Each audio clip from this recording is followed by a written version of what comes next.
Thank you, Mr. Chairman. Thank you to our panel. Some inspiring stories, obviously. Ms. Shukla, I'm glad that your grandmother shared her intellectual property with you, and you've taken that globally. Trying to think back if I could take any of my grandparents' intellectual property and pursue some economic opportunity.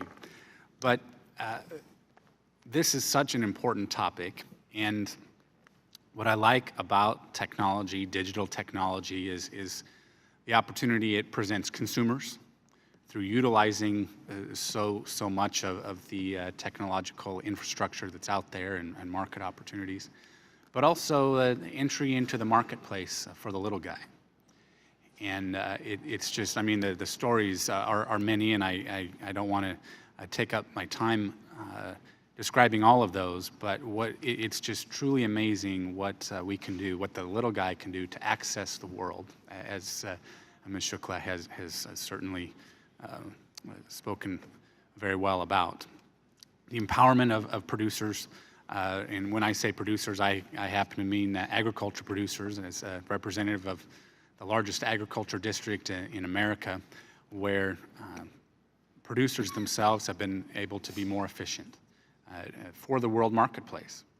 And I think there are great examples of how utilizing resources more efficiently, whether it's water, land, or even chemicals, that there's economic opportunity associated with that as well. Mr. Atkinson, could you discuss why digital trade is important to industries such as agriculture, and maybe reflect a little bit on those uses? I'm sorry, was the question about agriculture? Agriculture, right.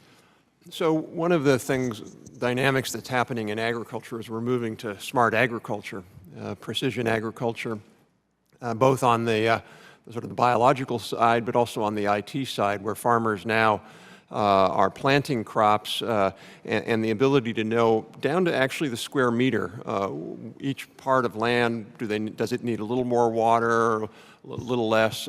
And this notion of precision agriculture is critical.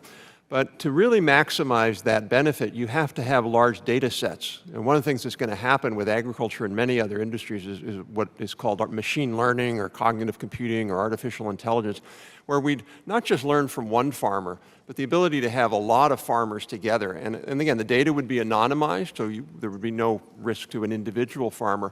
But if we could know how, in general, all cotton farmers or all wheat farmers around the world, how this is working, that would really provide a lot of innovation and improvement. But again, if you have this requirement that the data can only be in one small place, you're giving up this big opportunity for machine learning and artificial intelligence to really advance the field. Right, very well, thank you. Mr. Beckerman, how do your companies help ag producers navigate the barriers and challenges of international trade? Thank you for the question, Congressman. The Internet's all about reducing friction and connecting people around the world and connecting supply and demand in a seamless, instantaneous way, and that happens in every single industry, including agriculture. Everything you see, what happens on the payment side from companies like PayPal and others. There are technology internet companies like AgLocal that provide almost like an eBay for agriculture.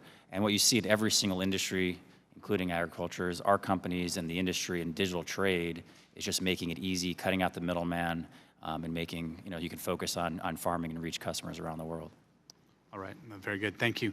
And again, I want to add emphasis to the fact that while Uber and Lyft might make our lives easier, what I find even more inspiring is that someone can pursue opportunity on the other end of that by being a driver or providing various services in the shared economy.